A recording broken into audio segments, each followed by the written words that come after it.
I believe if you go through life and you're genuinely a good person, you try your best to be good to people, and you're honest, and you shake hands, and you don't lie, and you're on time, and you work hard, and you're good to everyone who's good to you, I think you'll have a massive influence.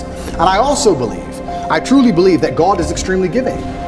There's the saying, goes around, comes around. Completely true. But I would say it comes from God. God is keeping an eye on you, and he's paying attention to you, and he knows the kind of person you are and the kind of things you do. And I don't believe if you're actually genuinely a good person all of the time, that you're not going to get some goodwill back to you. Your woman wouldn't wait for you if you went to jail for 5 years. Why are you with her? Why? If she wouldn't wait, I know she's hot, I know she's funny, I know she makes you laugh, but if you can't sit in that jail cell with 100% certainty that she's not out with her friends, them in her ear, talking shit, watching Sex and the City, whatever it is, and her ending up with some other guy, why are you even buying her for what, sex? Like, that loyalty to me is the only thing left that's valuable. First things first, the basic things, you need to be very focused on trying to make money, because people listen to you when you have money. They just do. Secondly, you need to be in fantastic physical condition, because when you're in fantastic physical condition, it cannot be bought.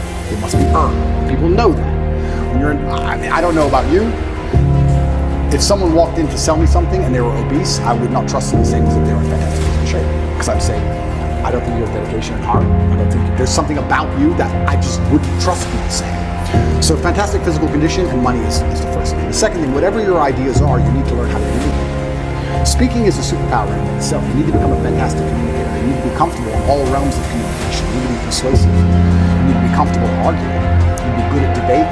You're a loser. You're a dumbass. Andrew, why you mean? Because you're not going to go to the gym unless I tell you you're a fucking loser. And you are a loser, and I'm not lying to you. You are a loser. The emotional trigger you need to get up off that chair is the fact that you're not important, nobody cares who you are, any girl you're ever in love with I could take, and you're insignificant. And when you die, nobody's interested. That's your fault. You could have been something else. You did that. You failed. Man, you have to be accountable for absolutely everything. Every single thing that happens is your fault. I didn't go to jail because of it. When I was in jail, it was my fault. Even though I don't believe it was just, even though I do not believe it was fair, even though I know I am innocent, it is my fault. Because I didn't have to become so influential. I did it. But it's also my fault when I'm on the jet and living my perfect life. I did that. I did the good, I did the bad. You made her leave you. You did. Whether you like it or not. You are the reason she became so cold.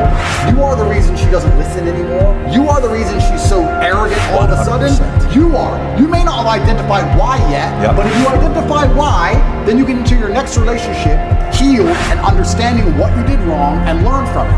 That's what you have to do. Most of these men don't want the self-accountability. I love it. And they want to blame the women. Yep. You have to blame yourself.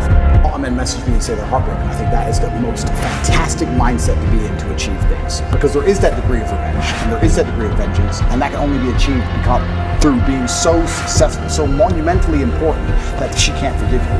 And also, you cannot even sleep, you can't even concentrate, like your whole mind's a mess. That's the perfect time to train. You heard like psychologists, I have a big problem with psychologists. I don't like them as a whole. I'll tell you some of my scenarios. I've had conversations with psychologists, there's a couple good ones, but there's a lot of them who I don't like. And their ideas are, you raise children, don't put standards on, don't put pressure on them. How are they going to perform without pressure? Do you have pressure to perform in your business? Because I certainly do. I certainly do. Pressure makes diamonds. You think I didn't have pressure to perform when I sat down with the BBC and they tried to set me up? You think I didn't realize instantly? Okay, war. She's ready. But you think there's no pressure? You think there's no pressure when they try and stab you to death? There's no pressure in life. You're going to raise a child and say, don't give him no pressure, give him no standard, so he can just be a kid. And what's he going to mold into? If I could lie right now for $10 million and nobody would find out, nobody, I still couldn't do it. Because God would know and punish me sooner or later.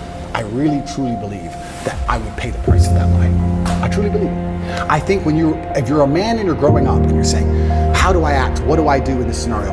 What would God want you to do? Tell the truth. You'd be amazed how far just telling the truth will get you. In any situation, I can give you benign situations that don't even matter. Your girlfriend caught you. Oh, no, and I barely know her. Just say, yes, sorry. I love you. I'd love to stay together. But you did this. Sorry. I'm leaving. Okay, goodbye. Next day she's ready. Just tell the truth. It could have gone on for weeks. She could have kept spying. She could have called the girl. All this drama. Just sometimes in life, you just man up and tell the truth. The world is hyper-competitive. every single thing in the world is competition. I don't think people realize I'm a hyper-competitive person because I understand that every single thing I want, somebody else wants. The girl I want, other people want. The car I want, other people want. The house I want, other people want. The lifestyle, the jet, every single thing you want, somebody else wants. It's a massive competition. As a man, you have two choices. You either accept that as a massive competition and try and play the game, or you just try and pretend it's not a competition and live in perpetual failure. Life for the average man is going to get harder and harder. It's becoming more and more competitive. You need to find more and more ways to stand out and be unique. And the only way to really do those things, unfortunately, as a man, is to suffer. And that's one of the reasons I'm kind of glad that God put me in jail, because if you look at anything that builds a man into a man, there's a degree of suffering. It's very hard to become a man and have a man who's respected and has stories and is capable when he only had a nice life and nice experiences. It's usually the things that made you the best version of you are usually the worst things that happened to you. So the demons I carry from jail, the fact that I can't sleep. The fact that I can't sleep, I've had girls say to me, you can't sleep, you need to see a psychiatrist. And I said, absolutely not. I would be furious if a psychiatrist walked in here and took my dreams. I don't care if they could fix me with a click, they're mine. And they were bestowed to me by God. And they are mine to deal with, and they are mine to fix, because that's how I become a better version of me. I would be furious if someone took them away from me. I'm glad I can't sleep. Good, I can train endlessly. That's why I'm bigger than I've ever been. I'll train I'm not going to waste a minute. But all the demons that have been given to me by God, and all the problems that have been given to me by God are mine to fix. I would never, ever allow anybody else to take them from me. I'd be furious. If a psychologist came in and said I could cure you, I'd say, no thank you, I will cure myself. I don't care if it takes 10 years. I'll cure myself, that's my job. Pretend they give a shit about mental health. But if you come along and actually advocate and tell men how to be happier.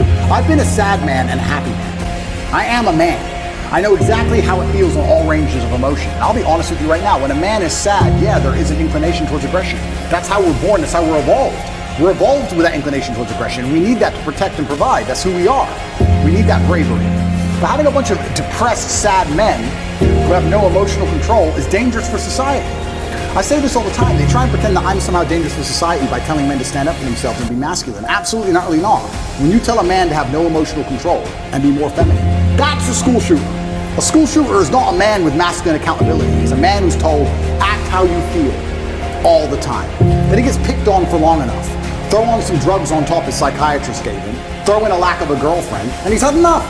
That's where school shooting comes from. School shooting does not come from men being masculine. It comes from the absolute opposite of these things. And beauty means it must have been difficult to obtain.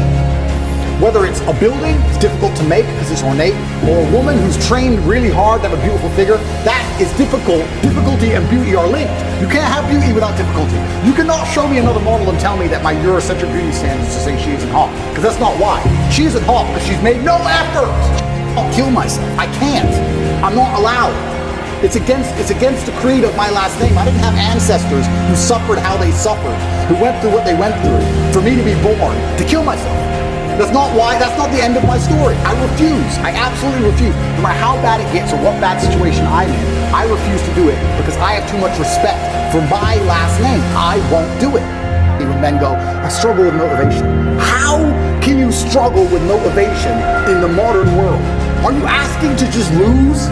Are you asking to just be erased from humanity? Yep. Are you asking to be invisible? How can you be an 18-year-old man and say, I don't have the motivation to train as hard as possible and get as rich as possible?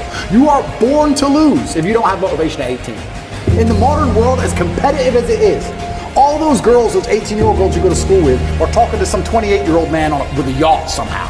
And you're sitting there lonely and you don't have motivation?